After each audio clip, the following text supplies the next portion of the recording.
no pressure, but it's just straight up wrong that you are not making videos yet. I'll explain that, but I gotta back out of the parking lot without killing myself first. The stuff that you wanna make videos about, are there people making videos that are just wrong? That when you see it, it pisses you off because it's just incorrect? To drop a Bible analogy, are there false shepherds trying to lead the sheep astray? You see, no matter who you are or what your subject matter is, you know something better than someone.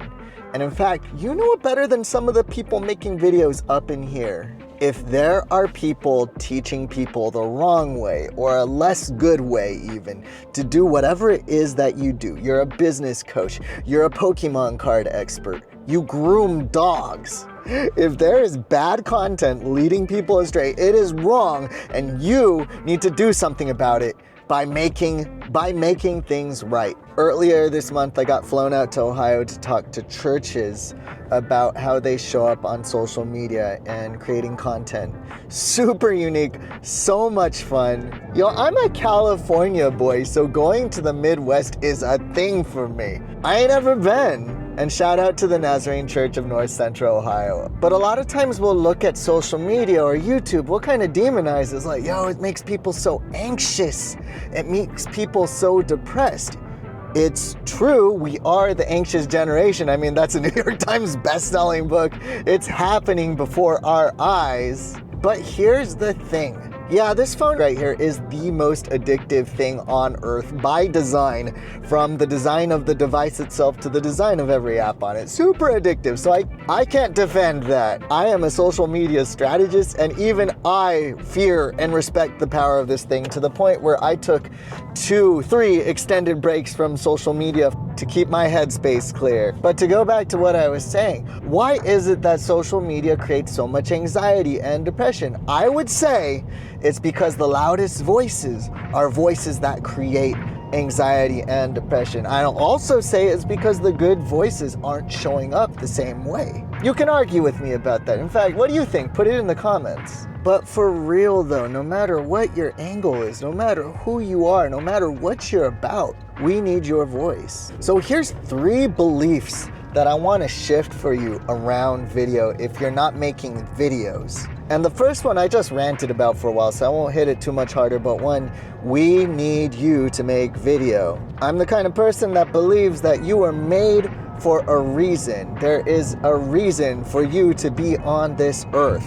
You were made to create, not just to consume. But 2, I want to tell you, you are good enough to make content about what you want to make content about. Even if you are just a beginner, there are people that want to start their journey and they haven't become a true beginner yet. They don't even know where to start. And if you just share your journey of starting, whatever it is that your niche, your topic that you want to go down is, there are beginners behind you that need you to talk to them so they don't go the same way you did. If you did anything wrong, hey, I did a lot of things wrong, then you could share what your mistakes were. You could share the best things you found out about how to get started. You could take a piece of advice that you heard something about and take it apart and say, I tried this person's advice. Here's 2 things I liked about it. Here's 1 thing I didn't. Stay tuned to the end kind of thing. And to swing it back to point number 1, yes, we need beginner voices. Why? Because the big dogs in the industry, yeah, everything I'm saying, you could hear Gary Vee say it.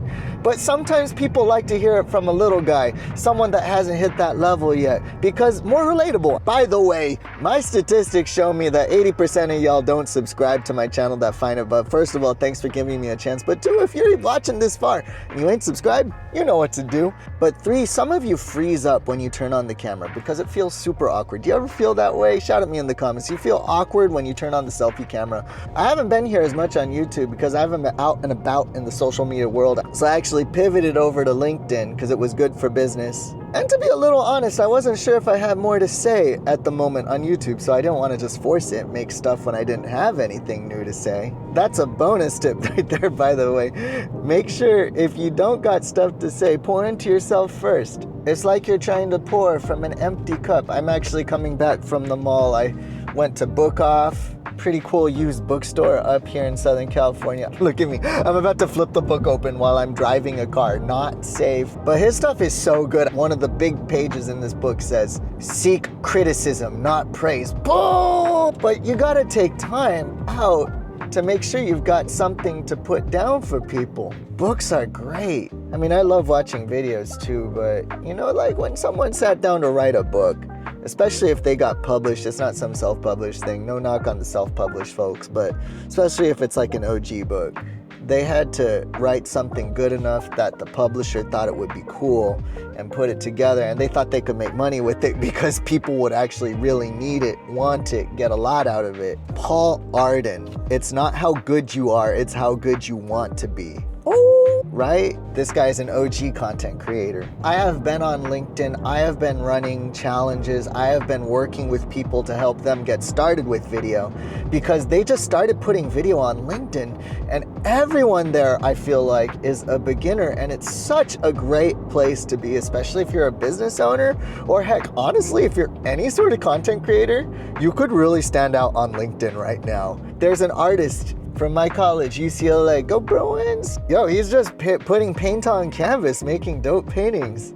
A little bit of mixed media, a little bit of graffiti, a little bit of a lot of things, but he's putting it out there, and he's getting known in my circle as the only artist on LinkedIn, because who does that? There's a guy I follow. He is a spoken word artist out of the Bay Area. He is also a special ed teacher, Praveen Kaipa. And by the way, the artist is Casey Ricky. If you want to look these folks up, I'll put their links in the description. But Prav is basically the spoken word artist that I know on LinkedIn, like the only one. And he becomes the only one that a lot of people know because maybe LinkedIn's the only social media that they really like. A friend of mine is a poet. She is a developmental psychologist in Germany who writes fun poetry, think Shel Silverstein, but for grown-ups. Teaching them how to raise their kids, but also relating with them and saying, you know what, me too, with the hard stuff about raising little people. Shout out to Mel Schmitz. But 2 out of these 3 friends are making videos. All of them are crushing it on LinkedIn. Why? Because less than 1% of LinkedIn users actually make content on a regular basis. But 1% of the 1% are making video, fam. And people over there are hecka shy. But it does come down to, if you can talk to a person, you can talk to a camera. By the way, want to join my next challenge? It's starting soon, link in the description. We'll make 3 videos in 3 days, boy! If you want it, you can do it. And it just takes 10 minutes a day with me, plus I hop on live to do live Q&A. I'm actually there, people!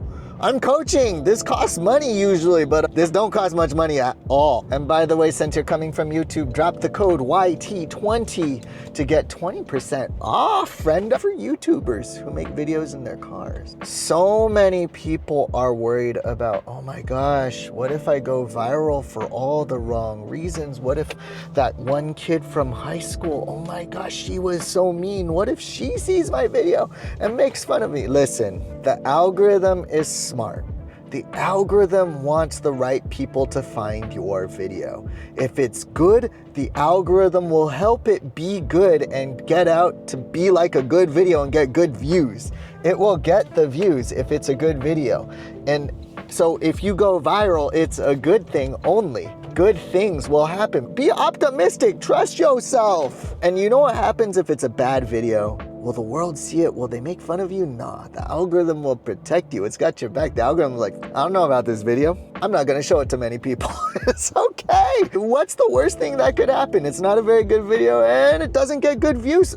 You're safe. You are safe. It is all upside. But to be totally frank, there's one more thing you gotta believe that I'm gonna tell you about in the next video right up here. So click it, you hear?